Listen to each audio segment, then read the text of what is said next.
Maraknya pungutan liar atau pemalakan di kawasan Benteng Kota Besar Palembang menjadi perhatian serius pemerintah Kota Palembang. Pemkot akan memperketat pengawasan dan penjagaan di kawasan tersebut. Dalam waktu dekat, Pemkot berencana menjalin kerjasama dengan kepolisian dan TNI untuk memperkuat pengamanan sekaligus mencegah aksi pungli.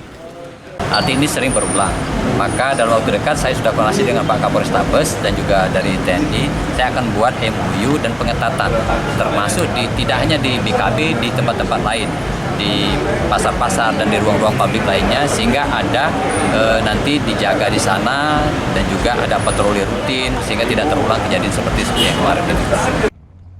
Patroli rutin dan pengamanan intensif akan digelar di kawasan BKB. Tak hanya itu, pengawasan juga akan diperluas ke ruang-ruang publik lainnya, termasuk pasar-pasar tradisional di Kota Palembang. Nur Muhammad, Kompas TV, Palembang, Sumatera Selatan.